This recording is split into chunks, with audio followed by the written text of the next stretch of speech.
Welcome to this journey through one of the most unsettling cases recorded in the history of Nevada. Before we begin, I invite you to leave in the comments where you're watching from and the exact time at which you're hearing this narration. We're interested in knowing which places and what times of day or night these documented accounts reach. In the harsh winter of 1872, when the silver mines of Virginia City were still promising fortunes to those brave or desperate enough to seek them, a discovery was made in the remote outskirts of Elko County that would perplex authorities for decades to come. The O'Connor homestead, situated approximately 17 miles northeast of the settlement that would later become Wells, stood abandoned, its doors left wide open despite the biting cold that had settled over the high desert that December. Local records indicate that the family, consisting of Patrick O'Connor, his wife Margaret, and their 5 children, aged between 7 and 19, had arrived from Boston 3 years prior, establishing themselves as cattle ranchers on land purchased from the Central Pacific Railroad. The O'Connors were known to keep to themselves, rarely venturing into town except for supplies and occasional church services at the makeshift wooden chapel that served the growing community. It was a mail carrier, Joseph Blackwood, who first noticed something amiss. His monthly route took him to the isolated homesteads that dotted the northeastern Nevada Territory. According to his written statement, preserved in the Elko County Historical Society archives, the chimney showed no smoke, though it was near freezing. The front door swung open and shut with the wind. No one answered my calls. What Blackwood found inside would become the foundation of a mystery that would never truly be solved, only buried, both literally and figuratively, in the vast expansion of the American West. The interior of the O'Connor home appeared to have been abandoned in haste. A meal lay half-eaten on the wooden table. Clothes remained hanging on hooks near the door. The family Bible lay open to the book of Leviticus. But of the 7 members of the O'Connor family, there was no trace. Blackwood wrote immediately to Wells, where he alerted the local authorities. Sheriff Thomas McCall, whose journal provides much of what we know about the initial investigation, arrived at the property the following day. His writings, later collected by the Nevada Historical Society, reveal a man disturbed by what he encountered. The homestead appears normal at first glance, yet something is deeply wrong. The livestock remains untended, but alive. Inside, I found evidence of peculiar arrangements in the sleeping quarters. The beds had been positioned in circular patterns. Marks had been scratched into the floorboards beneath them, symbols I do not recognize nor care to contemplate further. McCall's investigation uncovered the first of many disturbing elements that would characterize the O'Connor case. In the master bedroom, a space had been cleared in the center of the floor. A large circular marking, approximately 6 feet in diameter, had been burned into the wooden planks. Around this circle, small objects, later identified as personal items belonging to each family member, had been carefully arranged. The sheriff's report continues. Mrs. Peterson, the midwife from Wells, who accompanied me to examine the premises, identified a book written in Latin, hidden beneath the floorboards. She claims it contains descriptions of rituals meant to alter the natural state of mankind. I have confiscated this volume and will consult with Reverend Holloway regarding its contents. This book, which would later disappear from the evidence collected, was described by Reverend Holloway in a letter to the territorial governor as containing practices of a nature so unnatural that they defy Christian understanding. The Reverend refused to elaborate further, requesting that the book be destroyed immediately. The initial assumption that the family had been victims of an Indian attack or bandit raid quickly dissolved as the investigation proceeded. No signs of violence were found within the home, no blood, no indication of struggle. The family's modest savings, kept in a metal box beneath a loose floorboard in the pantry, remained untouched. Their horses were still in the stable, though visibly undernourished from days without proper care. What began to emerge instead was a picture of a family engaged in activities that the local community found difficult to comprehend or discuss openly. Neighbors, interviewed by Sheriff McCall, spoke of strange sounds emanating from the property at night. Mary Wilkins, whose homestead was located 3 miles south of the O'Connors, reported hearing wailing unlike any I have known, neither man nor beast, but something that raised the hairs on my neck, on several occasions in the months preceding the disappearance. By February 1873, the case had drawn attention from as far as Sacramento. A special investigator, James Morgan, was dispatched by the territorial authorities. Morgan's background, having previously worked with the Pinkerton Detective Agency on several cases involving religious cults in the eastern states, suggests the authorities suspected something beyond ordinary criminal activity. Morgan's report, filed in March 1873, and later partially redacted before being archived, offers the most comprehensive analysis of the evidence. The O'Connor family appears to have been engaged in practices derived from obscure European traditions, he wrote. Patrick O'Connor's personal correspondence, recovered from a locked drawer in his desk, reveals communication with an individual identified only as the professor based in New York City. These letters reference experiments of a physiological nature, promising transformations that defy medical science. The correspondence, dated throughout 1871 and early 1872, becomes increasingly erratic in tone. In one of the final letters, dated November 1872, Patrick writes, "The preparations are nearly complete. Margaret resisted initially, but now sees the wisdom in our approach. The children have been prepared as instructed. We await only the correct alignment, which you assure will occur in December." Morgan's investigation took a crucial turn when he discovered a hidden cellar beneath the barn, accessible only through a trapdoor concealed under a pile of hay. This space, approximately 12 feet square, contained evidence that would never be fully documented in official records. According to a private journal kept by Morgan, later donated to the Nevada Historical Society by his daughter in 1927, under the condition it remained sealed until 1960, the cellar contained implements of restraint and devices of a design I have never encountered, apparently constructed for the purpose of manipulating the human form in ways that nature never intended. Most significantly, Morgan discovered a journal belonging to Margaret O'Connor. The contents of this journal were deemed so disturbing that Morgan included only selected excerpts in his official report, with the original apparently destroyed by fire in 1875, during the transfer of territorial records to Carson City. The excerpts that survive paint a picture of a woman increasingly enthralled by her husband's obsessions. Patrick speaks of transcendence through the alteration of our mortal forms. The professor's teaching suggests that the human body, when subjected to certain pressures and positions over extended periods, can achieve a state beyond our current understanding. I was skeptical, but after witnessing the changes in young William, their eldest son, I cannot deny that something is happening. A later entry reads, "The children now accept the nightly ritual without complaint. Their bodies have become remarkably pliable. Thomas, age 12, can now position himself in ways that should be impossible for human joints. Patrick says this is merely the beginning." The investigation uncovered additional details about Patrick O'Connor's background that cast the family's activities in an even more disturbing light. Records obtained from Massachusetts revealed that before moving west, Patrick had briefly worked as an assistant to a controversial physician at Massachusetts General Hospital.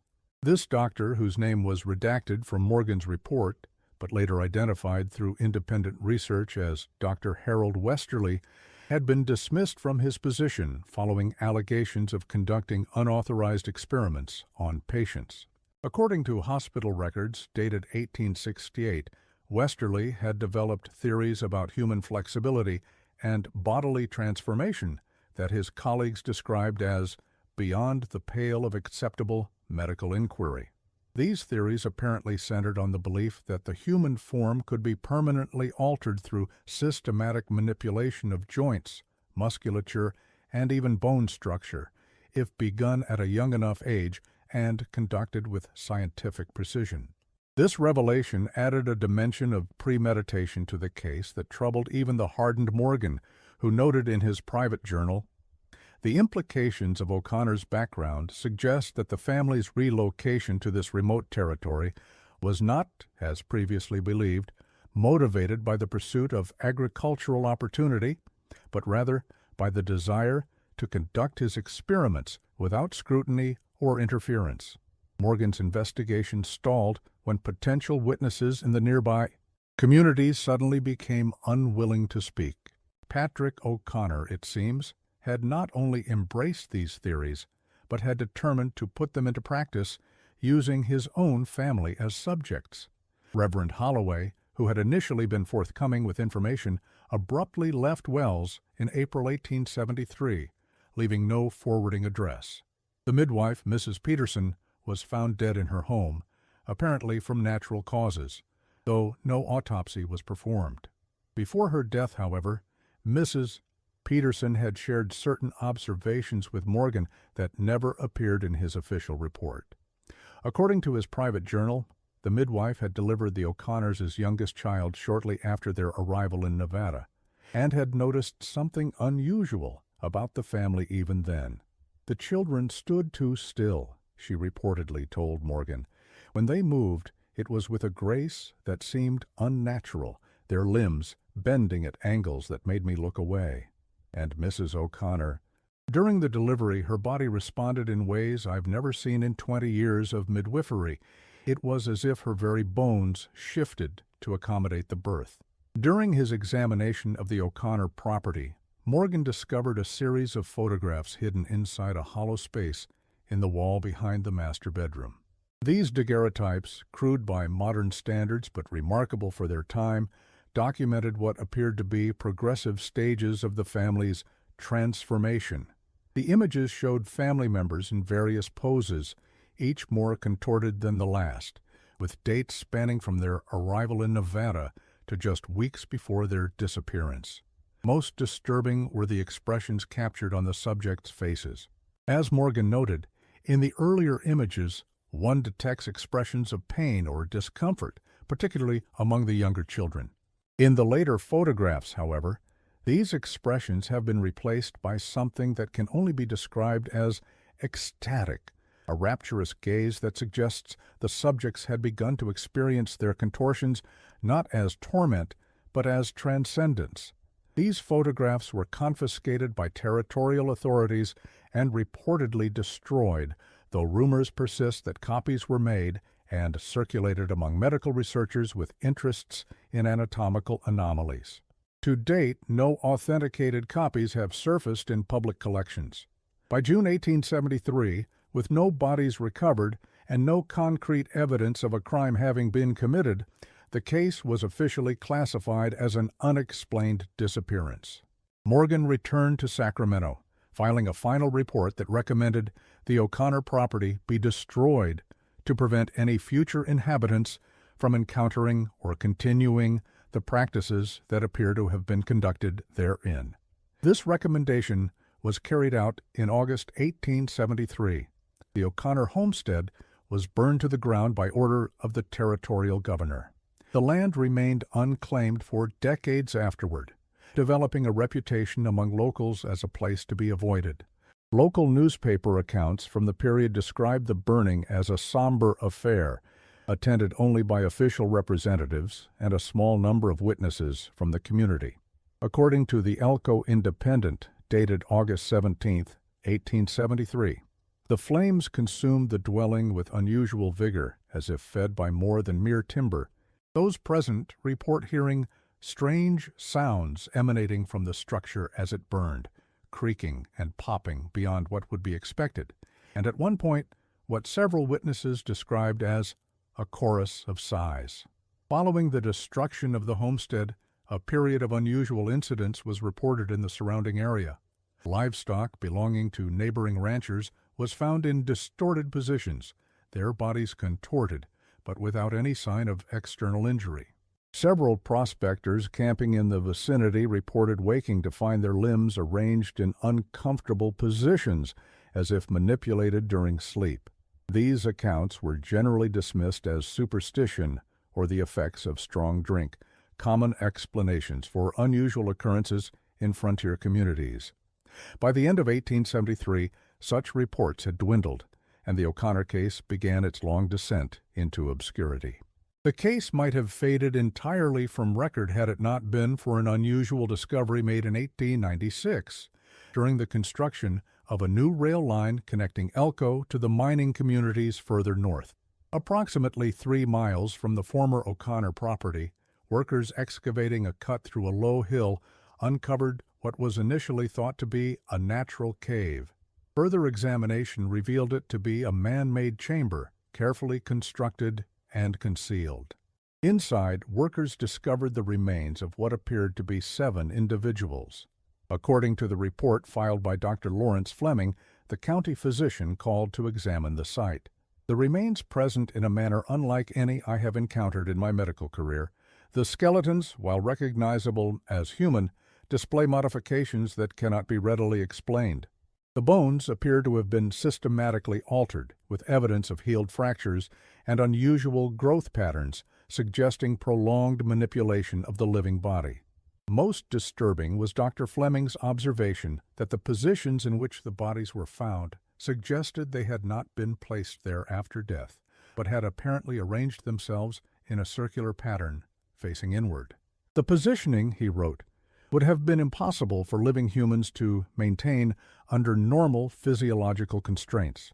The spinal columns show evidence of extreme curvature, and the limbs appear to have been contorted in ways that would typically result in dislocation or breakage. Dr. Fleming's examination of the remains yielded additional details that further complicated understanding of the case. The skeletons, while clearly altered, showed no signs of trauma that would indicate a violent death. Instead, the modifications appeared methodical and, most disturbingly, conducted over time while the subjects were living. Evidence of healing around deliberately broken and reset bones suggested that the alterations had been performed gradually, perhaps over the course of years. The most extensively modified skeleton, presumed to be that of Patrick O'Connor, based on height and estimated age, exhibited an additional anomaly that Dr. Fleming struggled to explain.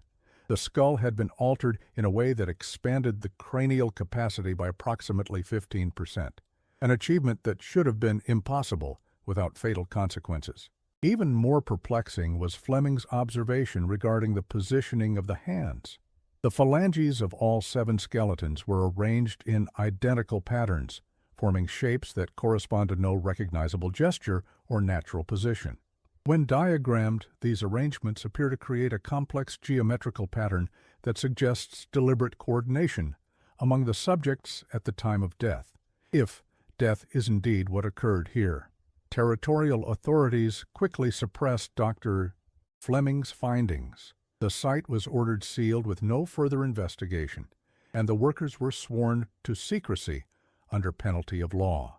An official explanation was circulated that the cave contained only mineral deposits of no significant value. Dr. Fleming, however, preserved his observations and a small collection of photographic plates he had taken of the remains.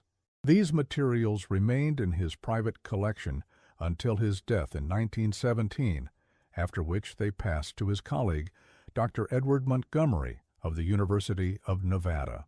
Montgomery became obsessed with the Fleming materials, conducting his own private investigation into the O'Connor case throughout the 1920s. His research led him to track down Joseph Blackwood, the mail carrier who had first discovered the abandoned homestead. Blackwood, by then an elderly man living in San Francisco, provided additional details that had never been recorded in the official reports. According to Montgomery's notes, Blackwood confessed that he had not immediately reported his discovery because he had first spent several hours searching the property. During this search, he claimed to have found a series of detailed anatomical drawings hidden in a compartment beneath the master bed. These drawings, which Blackwood described as more detailed than any medical text I've seen, yet focusing on alterations that no doctor would consider, depicted human figures in various stages of physical transformation. Most significantly, Blackwood told Montgomery that he had found a letter addressed to "whoever discovers our absence," signed by Patrick O'Connor. The contents of this letter, which Blackwood claimed to have destroyed after reading, allegedly outlined the family's intention to transcend the limitations of flesh through methodical reconfiguration, and spoke of relocating to a sanctuary prepared for the final phase of our transformation. The letter, as Blackwood recalled it, contained passages that suggested the O'Connors viewed their practices not as violations of natural law, but as evolutionary advancement. What we undertake is not perversion, but acceleration, the hastening of mankind's inevitable transcendence of current form. The body is not sacred in its present configuration. It is merely a stage in development, as the caterpillar to the butterfly. Through disciplined reconfiguration, we free ourselves from the prison of conventional anatomy. Blackwood's testimony included one detail that particularly disturbed Montgomery. The mail carrier claimed that before leaving the property, he had peered down the well located behind the house and had seen, floating on the surface of the water approximately 20 feet below, what appeared to be a human ear, not severed, but somehow detached and functioning independently. "It turned toward the sound of my breathing," Blackwood reportedly told Montgomery, as if listening, though connected to no head. Montgomery understandably questioned the reliability of this account, given Blackwood's advanced age and the decades that had passed since the events described. Yet he was struck by the consistency of certain details with Dr. Fleming's observations of the remains discovered in the chamber. Montgomery's research expanded to include interviews with elderly residents of northeastern Nevada who had lived in the region during the 1870s. From these accounts emerged a consistent pattern of unusual incidents that had occurred in the months following the O'Connors' disappearance, but before the destruction of their homestead. Samuel Thompson, who had worked as a ranch hand on a neighboring property, described to Montgomery an encounter that had occurred in February 1873. "I was riding fence along the north boundary, not far from where the O'Connor place stood. It was near dusk when I saw what I took to be a person, standing on a ridge about 100 yards distant. I called out, thinking it might be one of the O'Connors returned. The figure turned, or rather, it rearranged itself, parts moving in ways no person should be able to move. I couldn't make out a face, just a shape that kept changing as I watched. My horse refused to go any closer, and I admit I didn't press him to." Similar accounts from other witnesses described encounters with figures that moved in uncanny ways, always at a distance, always near dusk or dawn, always in the vicinity of the abandoned O'Connor property. These sightings continued sporadically until the homestead was destroyed, after which they diminished but did not entirely cease. Montgomery's research came to an abrupt end in 1932 when he suffered a nervous breakdown after returning from an expedition to the site of the sealed cave. He was institutionalized at the Nevada State Asylum in Reno, where he remained until his death in 1941. His papers, including his notes on the O'Connor case, were stored in the university archives, where they remained largely unexamined until 1958. Dr. Lewis Matthews, who treated Montgomery during his institutionalization, later wrote in a confidential medical report that the professor's breakdown appeared to have been triggered by something he had witnessed during his expedition. The patient repeatedly describes seeing what he terms the result of their work, an entity that he claims was neither fully human nor fully something else, which he encountered near the sealed entrance to the cave. His description of this entity remains consistent despite sedation and treatment, suggesting a genuine traumatic experience rather than mere delusion. Matthews noted that Montgomery would become most agitated when discussing the movement of this entity.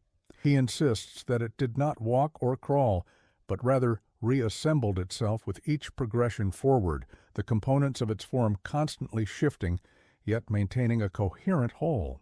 Most disturbing is his insistence that he recognized aspects of 7 distinct individuals within the entity's composition, yet integrated into a single functioning organism.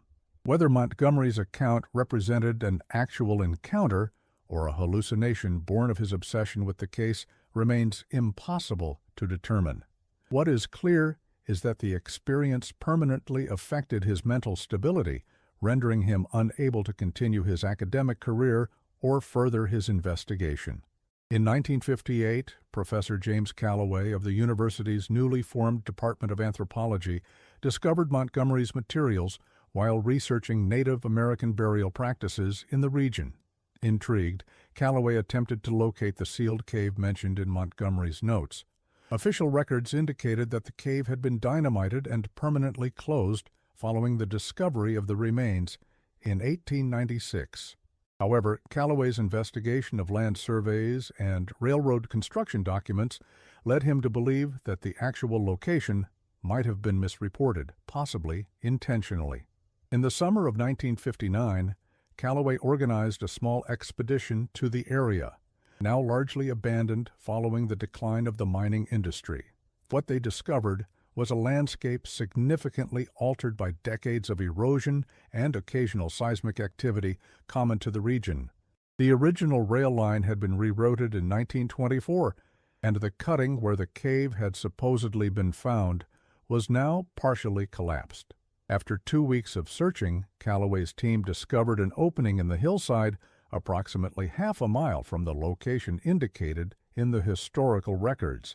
This narrow fissure, barely wide enough for a man to pass through, led to a chamber that Callaway became convinced was the original site described in Dr. Fleming's report. The chamber was empty of human remains but contained several artifacts that Callaway documented meticulously. A pocket watch with the initials POC engraved on the case, a child's shoe remarkably preserved in the dry environment, and most significantly, a journal bound in leather that had nearly disintegrated with age. The journal, which Callaway carefully transported back to the university for preservation and study, contained entries written in a cramped, increasingly unsteady hand. Although many pages were illegible, those that could be deciphered appeared to document the final days of the O'Connor family's time in their homestead. One entry, dated December 12, 1872, reads, "The process has advanced beyond my expectations. Margaret's spine has achieved remarkable flexibility. The children's transformations progress at varying rates. William most advanced, young Catherine least so. The professor's instructions regarding the maintenance of circulation during extended positioning have proven effective." A later entry, dated December 15th, states, "Thomas experienced the integration today. His consciousness initially resisted, but after the alignment was corrected, he reported the sensation we have all come to recognize, the dissolution of boundaries between intention and form. His right arm now responds to mental commands that would be impossible to convey through conventional nervous pathways." The professor was correct. The body can be taught to exceed its design. The final legible entry, dated December 17th, states, "We depart tonight for the sanctuary. The final phase cannot be conducted in our home. I have prepared the chamber as instructed. The alignment approaches. We will position ourselves according to the diagram. The professor promises that once the reconfiguration is complete, we will no longer be bound by the limitations that constrain ordinary men. We will be as gods, our forms mutable at will." What makes this journal particularly significant is not just its content, but its physical characteristics. Callaway noted that the binding appeared to be made of leather with unusual properties, more pliable than any tanning process should allow, and with patterns that resembled pores or follicles not typically found in processed animal hide. Laboratory analysis conducted at the university suggested that the material, while dermatological in nature, could not be conclusively identified as originating from any known animal species. Even more disturbing was Callaway's observation regarding the ink used in the later entries. While the earlier pages had been written with conventional iron gall ink common to the period, the final entries appeared to have been written with a substance that, under microscopic examination, contained cellular structures consistent with human blood that had been altered through an unknown process to prevent coagulation. Calloway's find generated brief interest among his academic colleagues, but his attempt to publish a paper on the O'Connor case was rejected by several journals. His application for funding to conduct a more thorough excavation of the site was denied by the university board, citing concerns about the scientific merit of the project. Frustrated, Calloway continued his research independently, using his own limited resources. In the spring of 1960, he returned to the site accompanied by 2 graduate students. The 3 entered the chamber with the intention of conducting a more thorough documentation of the space. They never returned.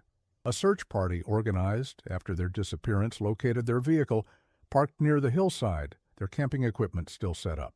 The entrance to the chamber that Calloway had previously documented was found to have collapsed, apparently due to a small landslide. Despite efforts to excavate, no trace of Calloway or his students was ever found. What the official report does not mention, but which was documented in the private journal of Sheriff Robert Lawson, who led the search effort, was the discovery of 3 sets of footprints leading away from the campsite, footprints that Lawson described as beginning normally but gradually becoming distorted, as if the individuals were walking in a manner that human anatomy should not permit. The stride lengthened beyond what would be possible without dislocation of the hip, and the impression of the feet changed, suggesting weight distribution inconsistent with bipedal locomotion. These footprints led across terrain where tracking would normally be impossible, bare rock and shale. Yet Lawson reported being able to follow their progress due to a residue that I can only describe as similar to the trail left by a snail, yet with properties unlike any substance I have encountered. This residue, initially clear, turned black upon exposure to direct sunlight and emitted a faint odor reminiscent of copper. The trail eventually led to a steep ravine approximately 2 miles from the campsite, where it abruptly ended. No bodies were found in the ravine, despite an extensive search. Following this incident, the university disavowed any connection to Calloway's research.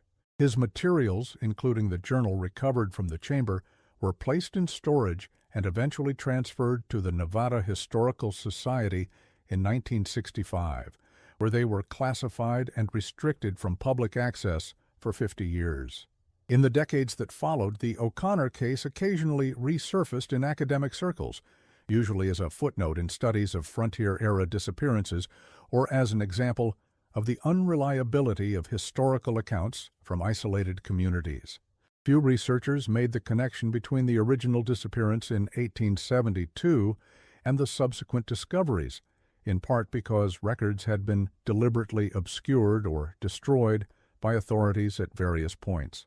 One exception was Dr. Elizabeth Chen, a medical historian who became interested in the case while researching 19th-century medical practices in frontier communities.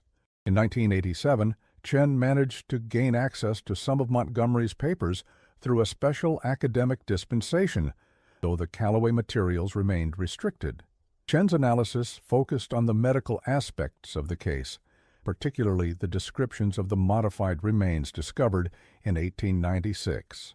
In a paper published in the Journal of Historical Medicine, she proposed that the O'Connor family might have been practicing an extreme form of body modification derived from both European and Asian traditions, possibly influenced by Patrick O'Connor's alleged association with Dr. Westerly.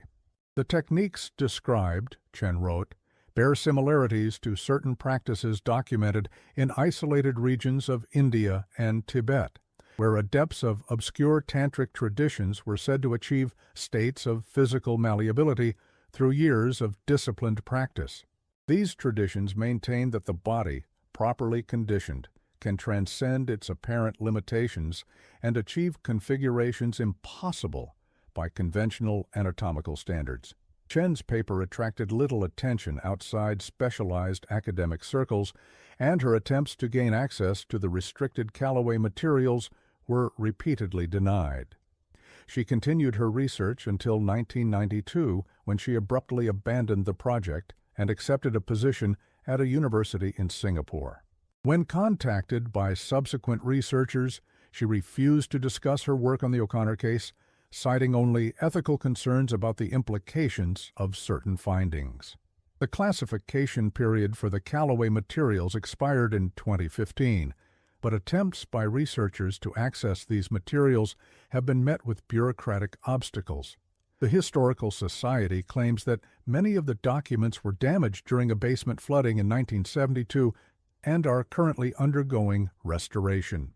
As of the time of this recording, no one has been permitted to examine what remains of Callaway's collection.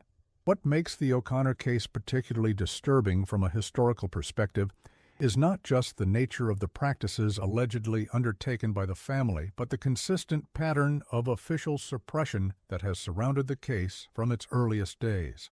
From the territorial authorities' handling of the initial investigation to the university's disavowal of Callaway's research a century later, there appears to have been a persistent institutional reluctance to acknowledge or preserve the full record of these events. This reluctance extends to local histories of northeastern Nevada, which typically omit any mention of the O'Connor family despite the unusual circumstances of their disappearance. In the single local history that does reference the case, Elko County, the First Century, published in 1969, the entry is brief and sanitized. The O'Connor family, Irish immigrants who established a small ranch near Wells in 1869, abandoned their property in the winter of 1872-73 for unknown reasons. The property remained unclaimed until 1888. This deliberate historical erasure raises questions about what aspects of the case were deemed too disturbing for public knowledge, questions that remain largely unanswered despite the passage of more than a century. The O'Connor case represents a uniquely disturbing chapter in Nevada's frontier history, one that authorities of the time seemed determined to suppress rather than resolve. What exactly happened to this family in the winter of 1872 remains unknown, but the fragments of evidence that have survived suggest practices far beyond the boundaries of conventional understanding. The land where the O'Connor homestead once stood remains undeveloped to this day. Local residents still avoid the area, though few could articulate exactly why. The railroad cutting where the mysterious chamber was discovered has long since been abandoned, the tracks removed during World War II for their metal value. Yet occasionally travelers passing through the remote northeastern corner of Nevada on Highway 93 report unusual sightings in the distance, figures that appear to move in ways that seem unnatural, visible for just moments before disappearing into the landscape. These reports are easily dismissed as mirages, common in the harsh desert environment where heat distorts perception and isolation plays tricks on the mind. But for those familiar with the O'Connor story, such accounts carry a more disturbing implication. In 1967, the last known person to have had direct connection to the case, a former railroad worker named Henry Jenkins, who had been present at the original discovery of the cave in 1896, gave an interview to a local newspaper in Elko. Jenkins, then in his 90s, recalled something that had never appeared in any official record. When we first broke through into that space, before the foreman ordered everyone out, I saw something I've never spoken of. Those bodies weren't just arranged in a circle. They were moving, ever so slightly, but moving all the same, and their faces were locked in expressions of such ecstasy that I've never been able to forget them, though God knows I've tried. Jenkins died 3 weeks after giving this interview. The newspaper that published his account went out of business the following year, and only a handful of copies of that edition are known to exist today. In 1998, a group of hikers in the area reported finding what they described as a strange arrangement of stones approximately 1 mile from the site of the former O'Connor homestead. The formation, roughly circular and about 20 feet in diameter, consisted of flat stones placed on edge and leaning inward, creating a dome-like structure with a small opening at the top. What caught the hikers' attention, and subsequently that of local authorities, was the precision with which the stones had been balanced, a precision that seemed to defy natural explanation.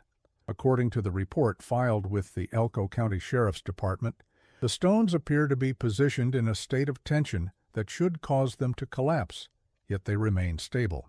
No mortar or supporting structure is visible.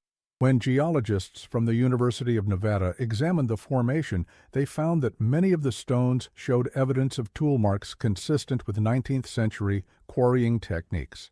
Carbon dating of lichen growth on the stones suggested that they had been placed in their current positions approximately 120 years earlier, roughly coinciding with the period of the O'Connor disappearance.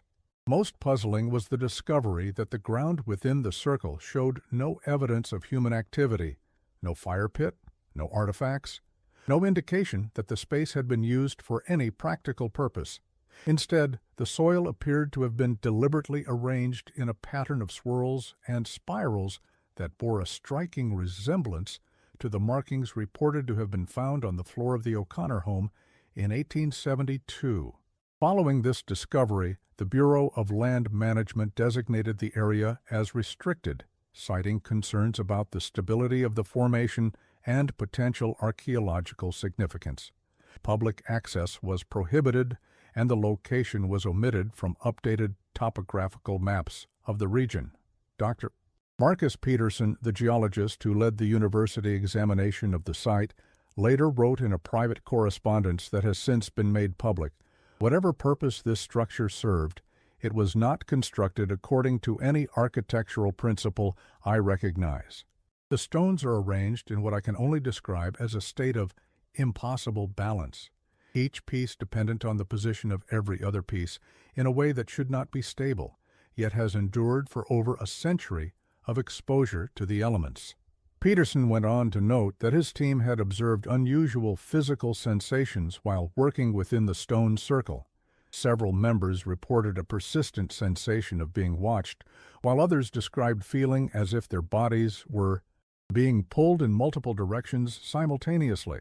Most disturbing was the unanimous report of hearing what sounded like whispered conversations just at the edge of audibility, though no source could be identified.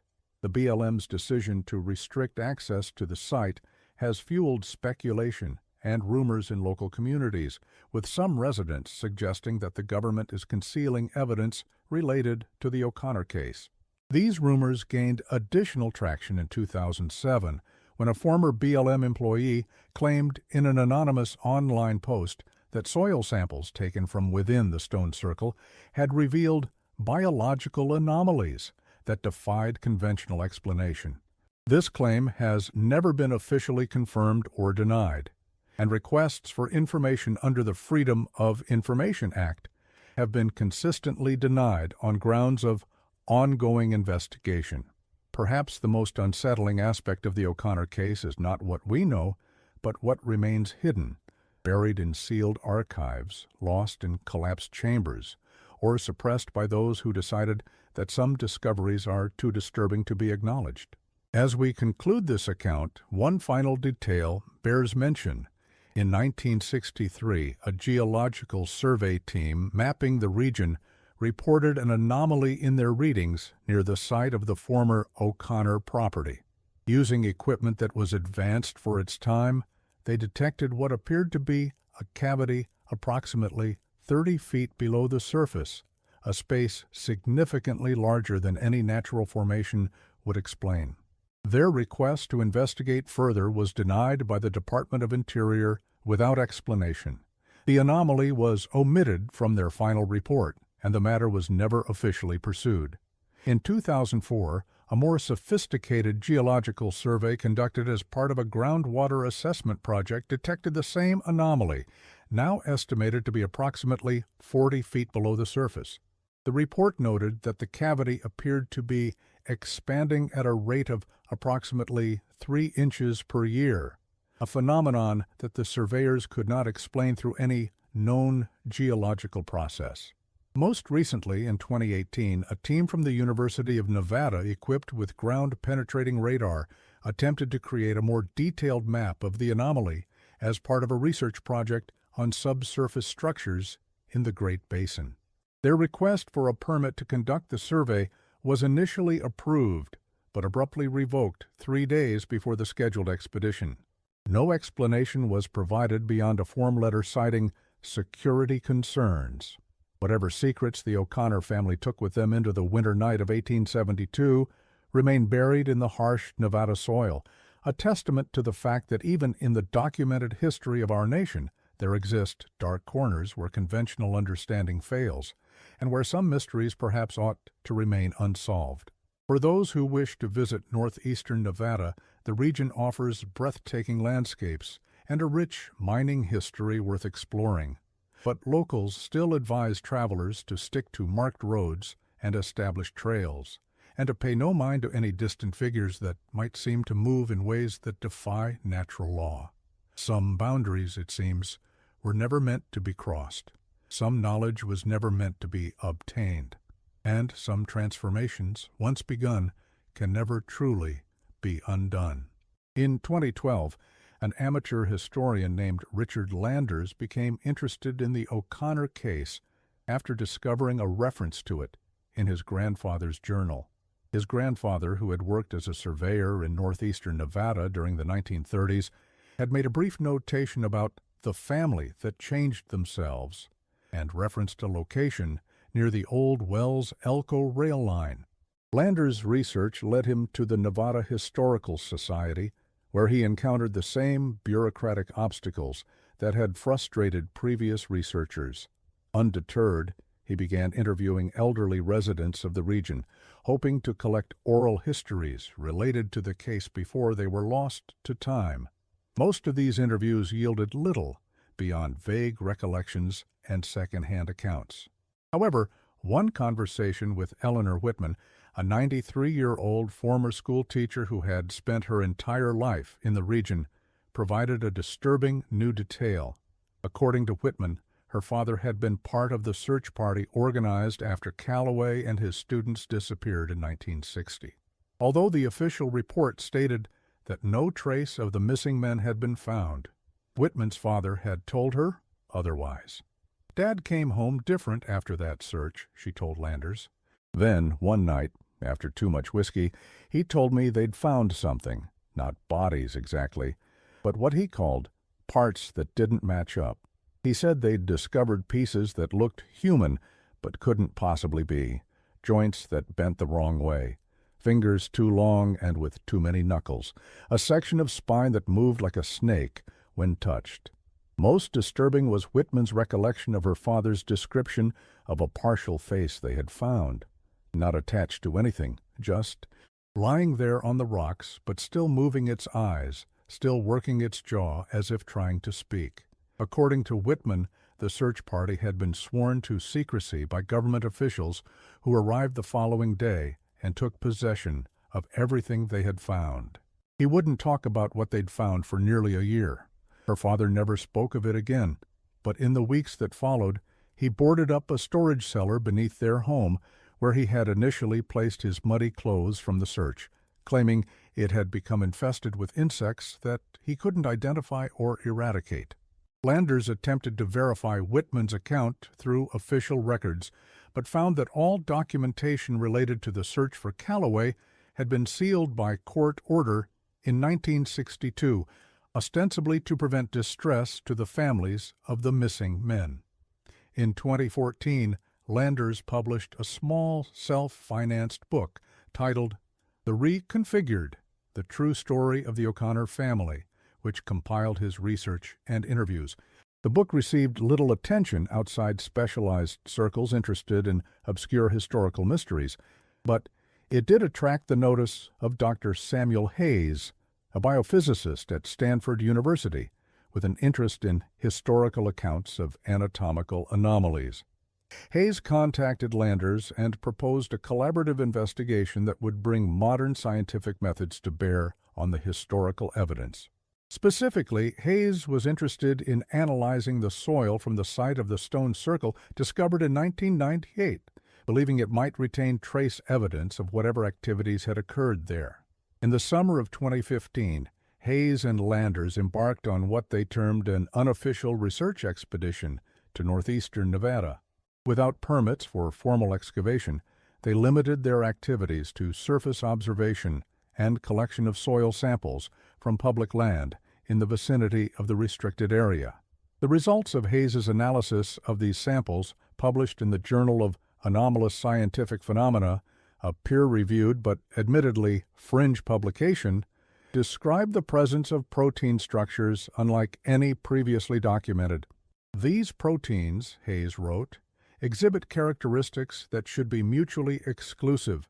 They are simultaneously rigid and flexible, stable at temperatures that would denature conventional proteins, and appear to maintain their structure even when the chemical bonds that should hold them together are disrupted.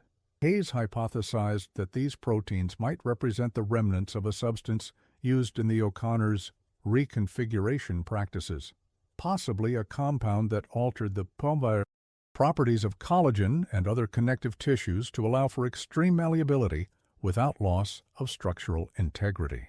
This hypothesis, while scientifically intriguing, fails to explain the more disturbing aspects of the case, particularly the reports of continued movement in remains that should have been long dead, and the accounts of figures seen in the region that moved in ways that defied natural law.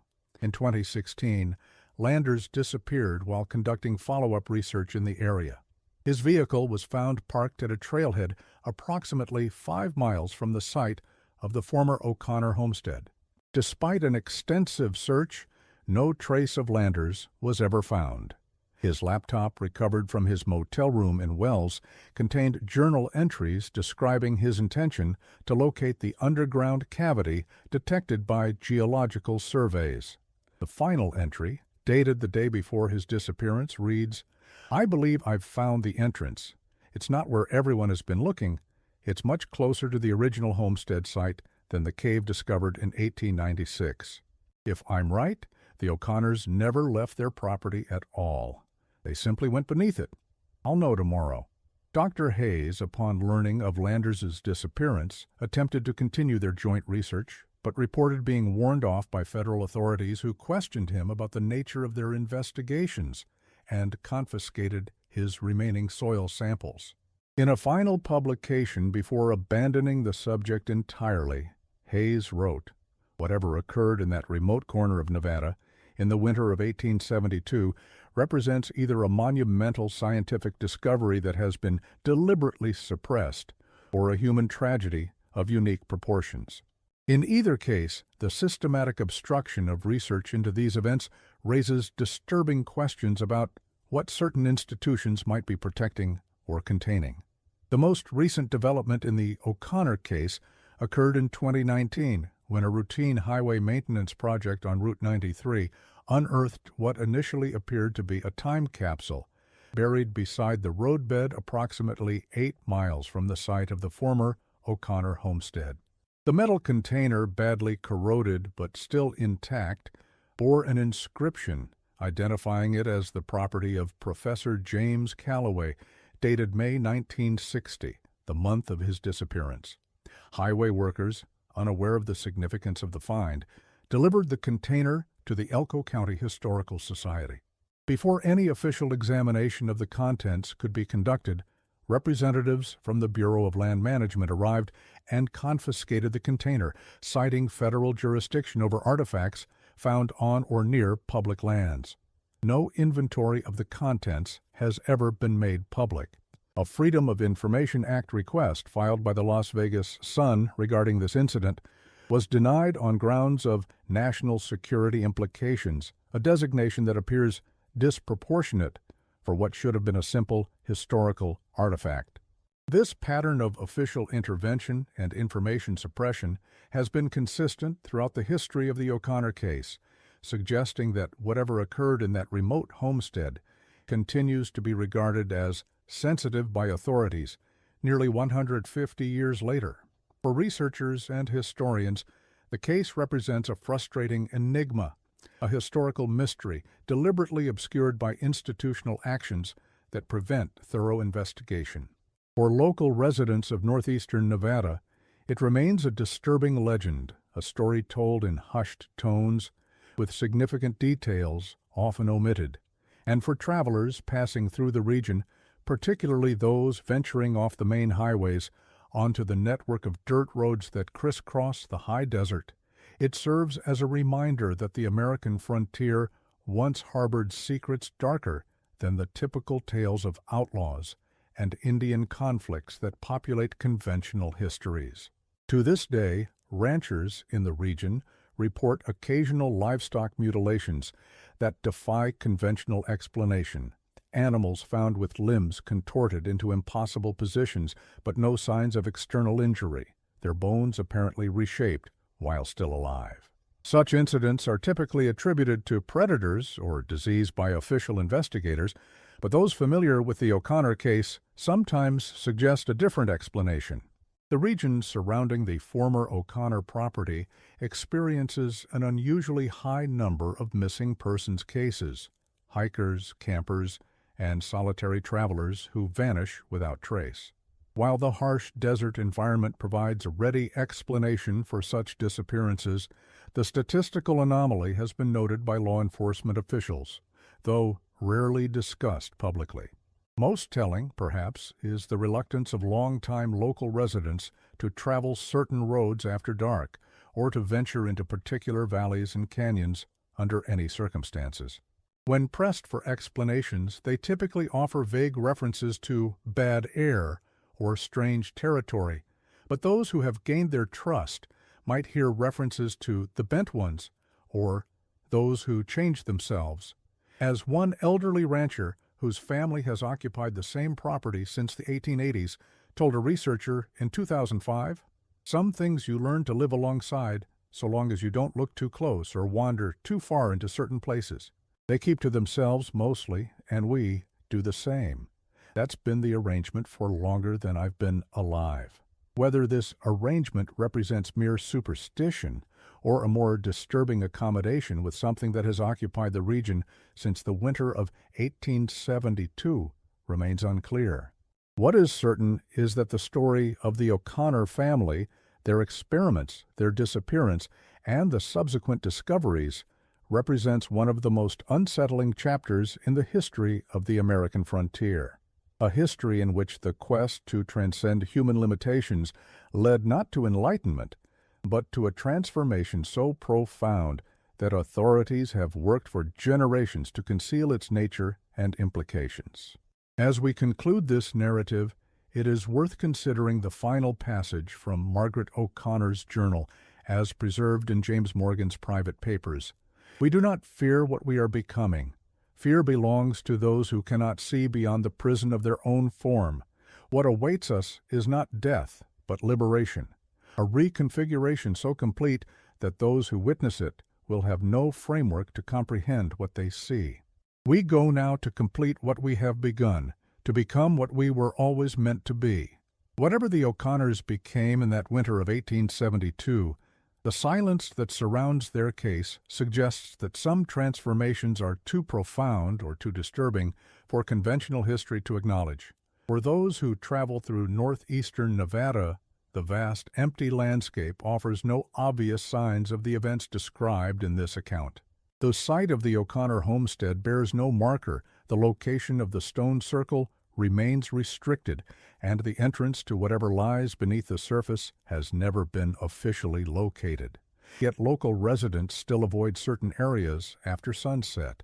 They still speak of figures glimpsed at a distance, moving in ways that human bodies should not be able to move.